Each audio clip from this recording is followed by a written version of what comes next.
வணக்கம் நண்பர்களே, நீங்கள் பார்த்து கொண்டு இருப்பது உங்கள் கௌசிகா ரிவ்யூ. சரி வாங்க வீடியோக்குள்ள போய் என்ன நடக்க போகுது அப்படின்னு சொல்லிட்டு பார்த்தீங்கன்னா, அடடே இந்த அளவுக்கு ஒரு பக்கம் மோசமான ஆளாடா இவன் அப்படின்னு சொல்லிட்டு பார்த்தா, ஆமாம் இவன் மோசமானத்துல ரொம்ப முக்கியமானவனா பார்த்துக்கோங்களேன். அப்படி என்னடா பண்ணான் ஏதுடா பண்ணான் அப்படின்னு சொல்லிட்டு பார்த்தீங்கன்னா, கரெக்டாக நம்ம வெண்பா குட்டி இருக்காங்களோ அவங்க முன்னாடி என்ன நடந்துச்சுன்னு சொல்லிட்டு பார்த்தீங்கன்னா, நம்ம தலைவன் வேற லெவலில் விஜய் ஒரு பக்கம் கோயிலுக்கு கூட்டிட்டு வந்தது முக்கியமான ஒரு தரமான விஷயம். இது எல்லாத்துக்கும் காரணம் நாகு ஒரு பக்கம் நம்ம பாராட்டியே ஆகணும்.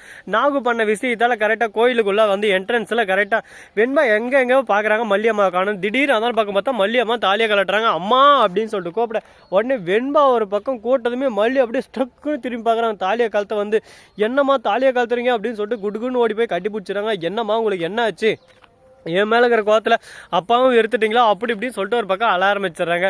அப்படியெல்லாம் இல்லைம்மா செல்லக்குட்டி அப்படி இப்படின்னு சொல்லிட்டு கொஞ்சம் ஆரம்பிச்சிடறாங்க. உடனே நம்ம விஜயும் வராரு. விஜய் இருந்து எல்லாமே முடிஞ்சிடுச்சு, அவ்வளோதான் ஒதுக்கி விட்றேன் அப்படின்னு சொல்லிட்டு முடிவு பண்ணிட்டு போல. சரி எங்கே இருந்தாலும் நீ சந்தோஷமா இருந்தால் அது எனக்கு போதும் அப்படின்னு சொல்லிட்டு சொல்ல, அந்த இடத்துக்கு ஒரு பக்கம் நிஷா வந்துடுறா.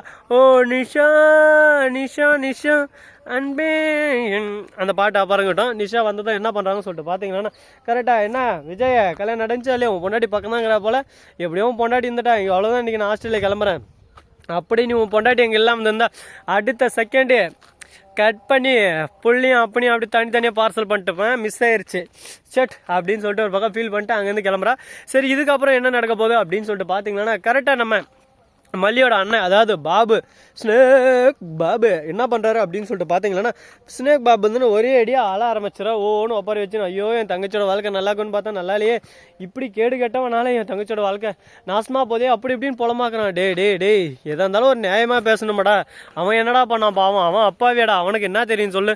அவன் ஒரு வாயிலாக பூச்சிடா, அந்த பூச்சை பார்த்து இப்படியெல்லாம் சொல்லி கஷ்டப்படுத்தணும், அடிச்சா போடுவேன் அப்படின்ற மாதிரி நமக்கே ஒரு பக்கம் கோவம் வருது. ஐம்புலன்களையும் கட்டுப்படுத்த வேண்டும். யாராக இருந்தாலும் நம்ம கோவத்தை கட்டுப்படுத்தி அவங்ககிட்ட நேருக்கு நேர் நின்று மோத வேண்டும். அப்போ தான் ஒரு முடிவுக்கான ஒரு தீர்வு கிடைக்குன்னு சொல்லுவாங்க பெரியவங்க. அது போல தாங்க இங்கேயும் நடந்துன்னு இருக்குது. சரி இதெல்லாம் ஒரு பக்கம் நடக்கட்டும் அப்படின்னு சொல்லிட்டு விட்டாலும், அதே சமயத்தில் கரெக்டாக நம்ம மல்லி இருக்காங்களோ அவங்க வந்து அண்ணன்கிட்ட சொல்லிடுறாங்க, அண்ணன் உங்களுக்கு ஆசைப்பட்டு நான் அவனை அரவிந்தை கல்யாணம் பண்ணிக்கலாம்னு நினச்சேன். ஆனால் அரவிந்தை கல்யாணம் பண்ணின்னு அவரை என்னால் ஏமாற்ற முடியாது. என் வாழ்க்கையில் எப்பவுமே விஜய் தான், அப்படி விஜய் கூட வாழ முடியல, அவங்க கூடயே நான் உங்கள் தங்கச்சியாகவே இருந்துடுறேன், வேறு யாருக்கும் என்னை கல்யாணம் பண்ணி கொடுக்கணும்னு சொல்லிட்டு நீங்கள் நினைக்காதீங்க அப்படின்னு சொல்லு காலில் விழுந்து ஆடுறாங்க. அதை பார்க்கும்போது நமக்கு ஒரு பக்கம் ரத்த கண்ணீராக வருதுங்க. இந்த பாரு கண்ணெல்லாம் ஒரு பக்கம் சோர்ந்துட்டு இருக்கும், அந்த அளவுக்கு ரத்த கண்ணீர் வந்துன்னு இருக்குது. இந்த ரத்த கண்ணீரே வந்தாலும் பிரச்சனை இல்லைடா, எவ்வளவோ தாங்கியாச்சு, தாங்கி இந்த மனசு ரொம்பவே திடமாயிட்டு இருக்கு. இதுக்கப்புறம் இந்த மனசை கொஞ்சம் கூட தளர விடக்கூடாது, உடைக்க விடக்கூடாது, அப்படியே சும்மா ஸ்ட்ரென்த்தாக ஸ்டடியாக நிற்கணும் அப்படின்னு சொல்லிட்டு ஒரு முடிவுக்கு வந்திருக்காங்க. பார்ப்போம் என்னென்ன பண்ண போகிறாங்க, ஏது பண்ண போகிறாங்கன்னு சொல்லிட்டு. எல்லாமே நல்ல விஷயமா நடக்கும்னு சொல்லிட்டு நான் நினைக்கிறேன். நீங்கள் என்ன நினைக்கிறீங்கிறத மறக்காமல் கமெண்ட் செக்ஷனில் சொல்லிவிட்டு போங்க.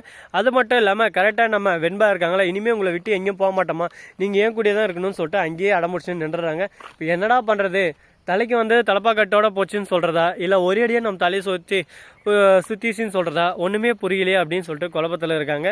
ஸோ நண்பர்களே, இந்த வீடியோ பிடிச்சிருந்தா லைக் பண்ணுங்கள், கமெண்ட் பண்ணுங்கள், ஷேர் பண்ணுங்கள், டிங் பெல்லை தட்டி விட்டு போங்க. அப்போ தான் நான் போகிற அடுத்தடுத்த வீடியோ உங்களுக்கு உடனுக்குடன் நோட்டிஃபிகேஷனில் வந்து கொண்டே இருக்கும். மிக்க நன்றி, தேங்க்ஸ் ஃபார் வாட்சிங், டாடா, see you, நன்றி, வணக்கம், வந்தனம், வருக தருக.